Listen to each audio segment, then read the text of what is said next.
Hello everyone, welcome back in my YouTube channel. So this is Diksha Sharma, second year MBBS student at Dr. RK GMC Hamirpur. इस video में बताने वाली हूँ कि जब आप वाइवा के लिए जाते हो as a first year MBBS student तो आपको किन किन चीज़ों का ध्यान रखना है। So let's start the video. तो जब भी आप वाइवा देने के लिए जा रहे हो तो आपको पहले तो ड्रेसअप अच्छे से होके जाना है। लाइक आपको फॉर्मल्स पहनने हैं, आपको अपने बाल टाई करने हैं अगर if you are female. Formal में जो गर्ल्स हैं वो कुर्ता पहने, and if you are from my college you also carry dupatta, क्योंकि जो हमारी HOD मैम है वो एक्स्ट्रा मार्क्स देती हैं दुपट्टा के। And also for boys along with formals you have to use tie. Viva के लिए जाते हो तो आपको टाइम पे जाना, बी ऑन टाइम। जब आप वाइवा दे रहे होते हैं तो जैसे कि आपका बोन का वाइवा है तो आपको क्या करना है कि जो अगर आपको बोलते हैं कि पूरी बोन को एक्सप्लेन करो तो आपको प्रॉपर मैनर में बोलना है। लाइक फर्स्टली कि ये कौन सी बोन है, लाइक फीमर है तो उसका नाम बताओ, उसका टाइप ऑफ बोन बताओ कि कौन से टाइप की बोन है, देन किस साइड की बोन है।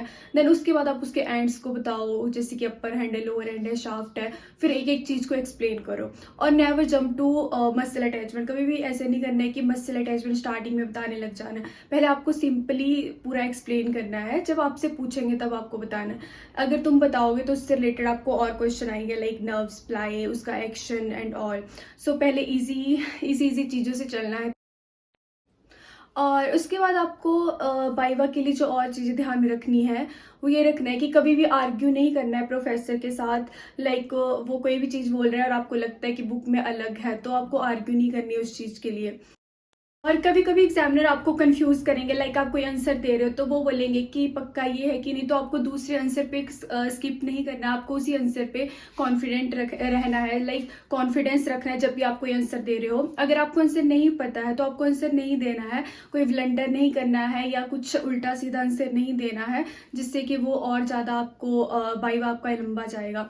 तो आपको अपने आंसर पे स्टिक रहना है अगर आपको आता है, और नहीं आता है तो आपको सॉरी बोलना है और नहीं आंसर देना है।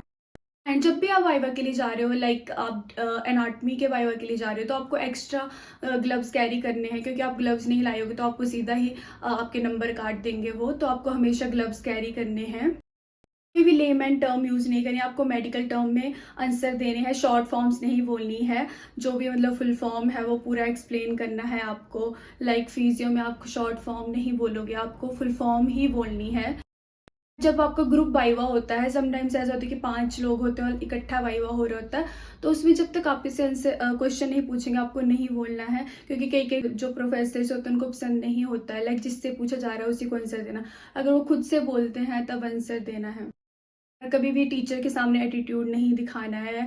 Be humble in front of your professor और HOD।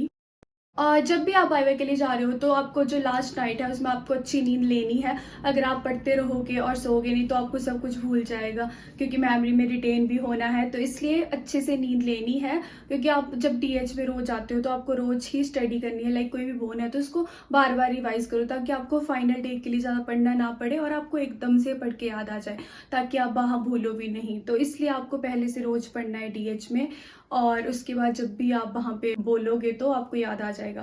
और कुछ कुछ टीचर्स होते हैं, लाइक हमारे कॉलेज में कुछ टीचर्स जो है क्लिनिकल एनाटॉमी से ज़्यादा क्वेश्चन पूछते हैं। तो आपको क्लिनिकल एनाटॉमी भी सब जो भी मतलब एनाटॉमी की बात कर रही हूँ मैं, आपको क्लिनिकल एनाटॉमी पढ़ के जानी है। और जो भी लाइक कोई भी मसल है उसके जो नर्व सप्लाई है उस नर्व का आपको पूरा कोर्स पढ़ के जानना है कि ये नर्व कहाँ कहाँ से जाती है और किस किस मसल को सप्लाई कर रही है। तो उससे रिलेटेड भी क्वेश्चन पूछ सकते हैं।